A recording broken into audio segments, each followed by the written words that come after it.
welcome back to my channel. It's good to have you with me. I hope that you're having a great Saturday with your family and that you've done something really fun and that you're spending as much time with them as possible, because we all know as moms, our kids grow up in a blink of an eye and we miss out on those moments that we really shouldn't take for granted. Go ahead and talk to you about my foundation routine and what I use as a woman who is aging and who is, her skin's changing, and I really need to pay attention to the products that I put on my face so that I don't have an issue with creasing or with wrinkles or with dry patches or anything like that. If you're interested in my foundation routine and you want to see what I do daily to take care of my skin and make sure that I look great and flawless, just go ahead and keep watching. So it's always important before you start your foundation to start with a primer, because if you lay your foundation on without the primer, then you're going to get those fine lines and wrinkles, and sometimes you'll see those dry patches and you'll see creasing in your face and other things that just don't look pretty.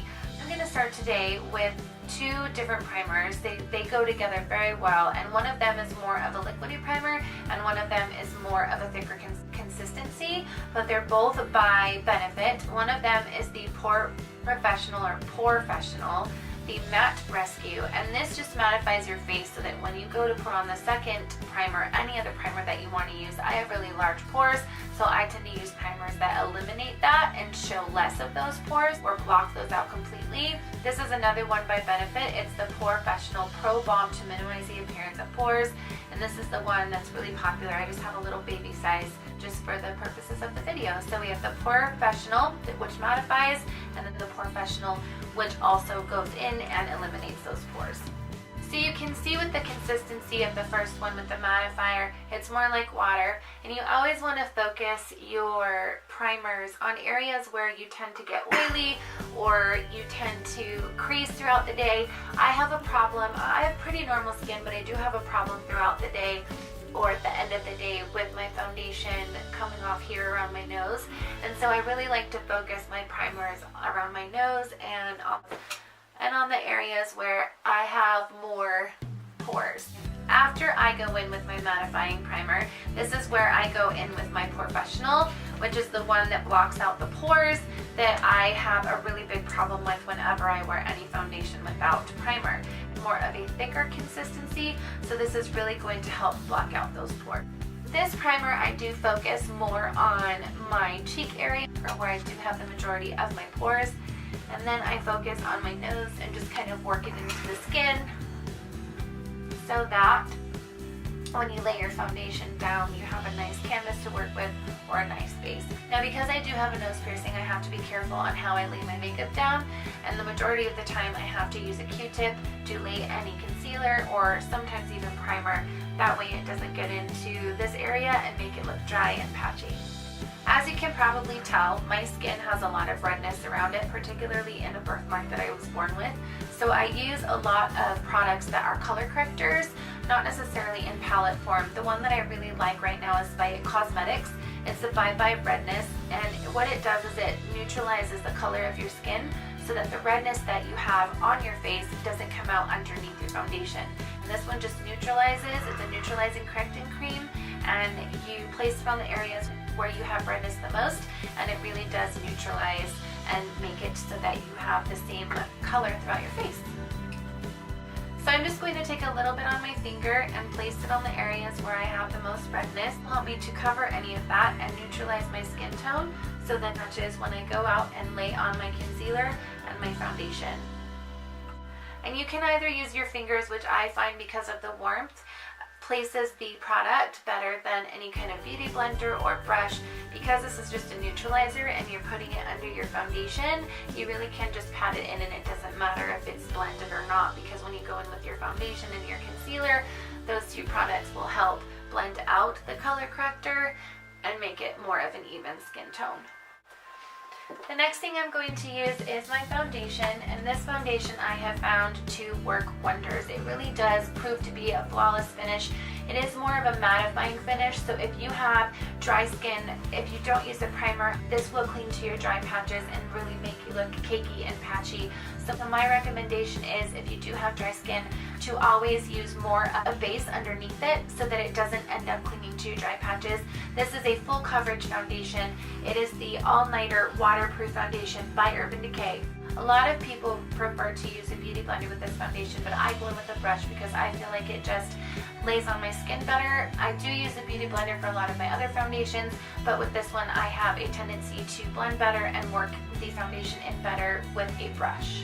I am going to go in with the e.l.f. Cosmetics Ultimate Blending Brush. This guy is like $1 or $2 at the store, and it does the best job at blending in your foundation. Again, you can find it at Walmart, you can find it at elfcosmetics.com. I don't believe that Target carries this particular one, but if you find it, go ahead and let me know because I would love to get another one. I find that if you put the product directly on the brush, that is going to be your best coverage, and it's going to be the best way for you to blend in the foundation, working it in circular motions rather than swiping. With this foundation, because it is so heavy, you don't want to swipe away. You'll end up looking really cakey and streaky, and it just won't be a good look. So I use my brush and I just pat it here on my face, and then I go in with circular motions. I find that when you use this brush, you really do have to be careful of the streaks. So I either pat or I use circular motions. Again, because I have a nose ring, I have to be really careful how I swipe my brush and how I cover it. When I'm done with my makeup, a lot of the time I go in and I use my cleaner to really get that makeup out of my piercing. And a lot of the time I find that new beginners or women who are just starting out in makeup do forget that foundation does oxidize. So when you are putting your foundation on, you need to always remember to blend into the neck so that it doesn't look like you're orange on top or you're a different color on top, particularly again with foundations that do oxidize. And I find that this foundation does oxidize a little bit, so I just go in as far as I can into the neck so that my skin does have the same tone. So I do have a recommendation for those of you that do like a more full coverage look, but who don't want your foundation or your concealer to look streaky. I find that if I put my concealer on after my foundation, which is really important when you're trying to have flawless looking skin, if you put it on before, then the foundation that you use with your beauty blender or with your brush is just going to wipe away the coverage, and then you're going to have cake spots or you're going to have splotches on your face because the foundation is laying on top of the concealer and it doesn't blend away as nicely. I am going to use one of my new favorite concealers at the moment, and this is a staple on YouTube. It is the Tarte Shape Tape Concealer. This is a full coverage concealer, and I really do like that it's so hydrating, because sometimes I do tend to get overwhelmingly dry underneath my eyes when I do wear a full coverage concealer. So I am in the color Fair Beige. There's about 20 different shades, and it runs for about $24.99. But it is an Ulta exclusive, and it's really hard to get on their website, so I recommend keeping an eye and seeing if you can get your hands on this concealer. I just did want to mention as well that I am in the shade 2.5 of Urban Decay, so if your skin tone is like mine, do wear 2.5. So with your concealer, you always want to go in triangle shapes, because if you go and just swipe underneath your eye, you're not going to get as best coverage as you will if you do it in a triangular motion or a triangular shape. And I do find that this concealer is quite light for me, so I like to put it under my eyes because of the brightening effect that it does give. And then I use a different concealer on my T-zone area, because then I don't look as washed out or bright in spots where I don't need to. I'm going to go in with the Too Faced Born This Way concealer on my T-zone area, and you just want to do as minimal as possible to still get the good coverage on your T-zone. And then for me, because I do have red underneath my nose and on my chin, I just go in with swipes underneath my chin and in my nose area where I tend to get really dry. I'm going to go in with the new CoverGirl Beauty Blender. It is the one specifically for concealing. You can find these at your local Walgreens, Rite Aid. I do believe even Walmart has started to sell them as well. When you go in with concealer, you really want to make sure to bounce your beauty blender, because if you swipe again, it's going to take away any of the coverage. So when you go in with this concealer particularly, again, it is a full coverage concealer and it is quite brightening. So you want to make sure to go ahead and bounce so that you don't lose any of that coverage or you don't lose any of that brightening. And again, I do have really, really large pores and really deep pores, but I find that this concealer is particularly good at masking those pores and not setting into them, as well as the Too Faced concealer. Sometimes my concealer does tend to really be a different color than my foundation, so I do like to go in and go over my concealer with my foundation brush, and then it just doesn't seem like it's really white and then normal color. I like to set my under eyes with the Makeup Forever HD High Definition Powder, and what this does is it just mattifies underneath your eyes so that you don't have a problem with creasing or becoming cakey. And then I am going to set the rest of my face with my Laura Mercier Translucent Powder. This is a loose setting powder that just does a really good job at setting the rest of the face. One issue I do find with the Makeup Forever powder, however, is if you are going to take flash photography, sometimes this gives off a white cast, so you really need to be careful and make sure that you're not taking pictures if you are going to use the Makeup Forever powder underneath your eyes, because you will have that big white shadow on your face. So I will put a little bit of the Laura Mercier powder underneath and over the Makeup Forever powder so that I don't end up getting that white cast. A lot of people go in and set their under eyes with a beauty blender. I do that sometimes when I want to bake for them. I'm going to go in with a Real Techniques setting brush, and I'm going to set my under eyes with that. And I don't feel the need to have extra coverage, so I don't need to bake at this moment. I'm just going into the lid where I set the Makeup Forever powder with my Real Techniques setting brush, and I'm just setting my under eyes. I'm also going to set the other areas where I placed my concealer, because this does a great job at mattifying any place that you put a concealer. So now I'm going to go in with my Laura Mercier setting powder and just place a little bit on the lid.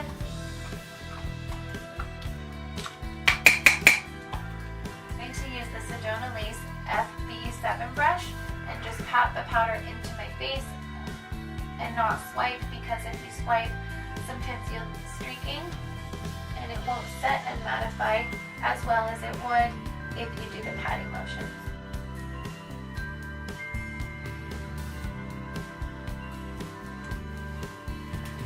You always want to also set your neck where you place the foundation so that your foundation doesn't budge throughout the day.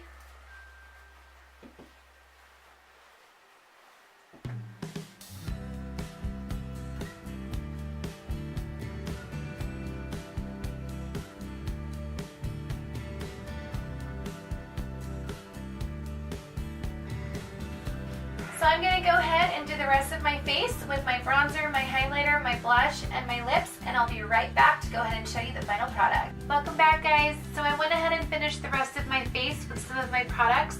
I will go ahead and mention the brushes that I used in the description bar. I will also give you a list of the products and links, if I can, down there as well, so make sure to check that out if you're interested in any of the products that I did use today. I just wanted to go ahead and give you a brief description of what I did to the rest of my face. First, I went in with the Urban Decay Beached Bronzer in the color Bronzed, and this lays really nicely on the foundation that I use, also by Urban Decay in color 2.5. This just lays really nicely, and on top of that, I did go in with my Butter Bronzer. This not only smells delicious, but it also does sit very nicely on the skin when you do have that Urban Decay All Nighter foundation, and I add this to the Urban Decay bronzer, and it does give a really nice coverage. Once I was done with that, I went in with my MAC blush. This is in the color Poised. I have really used a lot of this. I love this color. It's a great neutral blush. It's a very pink-based tone, so it does sit nicely on my skin tone. I do have a bit of a warmer skin tone, and that just sits really nicely. I finished it off with my favorite highlighter at the moment, the Ofra Cosmetics highlighter in Rodeo Drive. I did show this in a previous video in my 2016 favorites. If you're interested in my thoughts on this bronzer and my review of it, go ahead and check out that video as well. Once I was done laying all of that makeup on top of that foundation, I went in with my Urban Decay All Nighter Makeup Setting Spray. This is also one of my favorite products by Urban Decay. It does a really nice job at just setting the face and making sure that it's mattified and making sure that it lasts all day. I finished off this look with two different lip products. I am really into liquid lips, but I'm also into the glossy look at times. So I did go ahead and use the new It is the new Soap & Glory gloss called Sexy Mother Pucker. I really like that name. The shade Nude Star. Once I was done with that gloss, I went in with my favorite lip gloss ever, the Buxom lip gloss, and this is in the color Hot Toddy. This is one of their newer shades, but I absolutely love it. If you are interested in any swatches or anything of that kind, I will go ahead and try to do another video with some swatches and my favorite products to use on my face. So that's it, guys. That is my foundation routine. That is what I do as a woman of age, as a woman who really needs to pay attention to the creasing and fine lines that I am starting to get. Unfortunately, I know all you moms out there know exactly what I'm talking about. And don't forget to hit that subscribe button, leave me a comment down below, give me a thumbs up, hit that like button, and remember, don't ever let anybody tell you that you have to be something that you don't want to be.